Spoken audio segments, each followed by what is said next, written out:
மேடையில் அமர்ந்திருக்கும் ஜாம்பவான்களுக்கும் இந்த மாதிரி ஒரு விழாவை உண்மையிலேயே நான் எதிர்பார்க்கவே இல்லை. வந்திருக்க அத்தனை நல்லுள்ளங்களுக்கும் முதல்ல என்னோட வணக்கம். உயிருள்ள வரை உஷா உண்மையிலே மறக்க முடியாத நிறைய நிறைய நல்ல அனுபவங்கள்லாம் இருக்குங்க. எங்க அம்மா நான் மண்ணா இருந்தேன் என்ன ஒரு சிற்பமாக்குனாரு.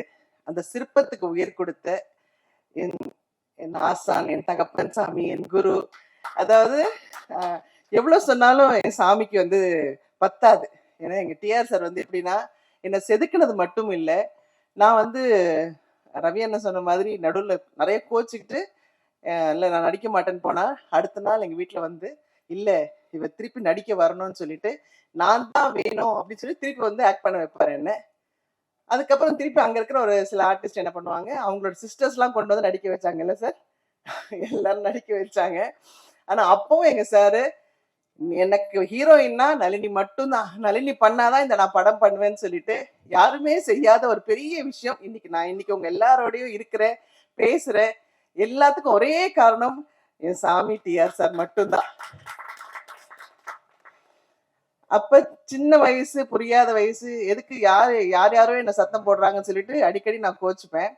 அப்ப ரவி அண்ணன் தான் ஒரு குழந்தை மாதிரி இல்லை கண்ணம்மா, சினிமானா இப்படிதான் இருக்கும், ஒன்னு நல்லதுக்கு தான் சொல்றாரு பாரு, நீ எவ்வளவு புத்திசாலி சொல்லி என்ன மெருகேத்தி டைரக்டர் நிப்பாட்டுவாரு.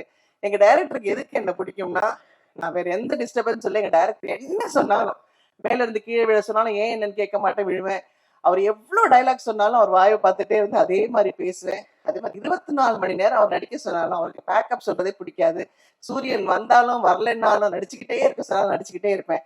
அதனால அவருக்கு நளினியை தவிர வேற எந்த ஆர்டிஸ்டுமே பிடிக்காது நான் மனசார சொல்லுவேன். ஏன்னா அவருடைய அடுத்த படம் தங்கைக்கு ஒரு கீதத்திலேயா இருக்கட்டும், உறவே காத்துக்கிலையும் நான் தான் நடிச்சேன். அதுக்கப்புறம் டேட்ஸ் காரணமா என்னால் நடிக்க முடியாம போச்சு. எவ்வளோ நல்ல விஷயங்கள் எனக்கு கற்றுக் கொடுத்துருக்காரு எங்க டைரக்டர்.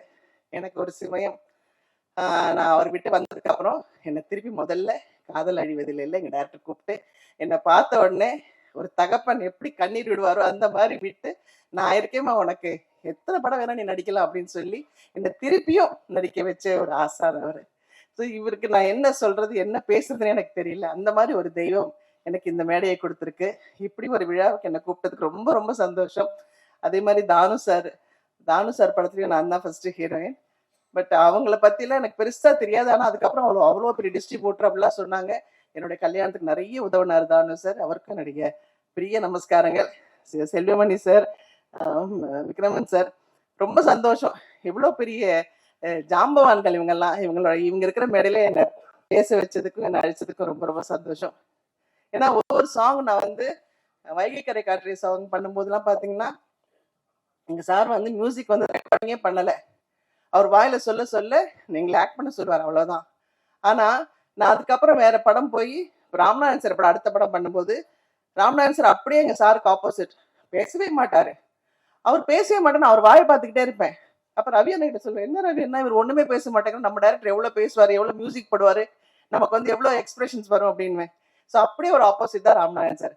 ஆனா எனக்கு எங்க டைரக்டர் எப்ப கூப்பிட்டாலும் சந்தோஷமா நிற்பேன்னா எங்க டைரக்டருக்காக தான். ஸோ எங்க இருந்தாலும் எங்க சுத்தினாலும் நான் ஏதாவது கோயிலுக்கு போனோம்னா ஃபர்ஸ்ட் என்னுடைய டேப்ல பாத்தீங்கன்னா எங்க டைரக்டரோட சாங்ஸ் தான் இருக்கும்.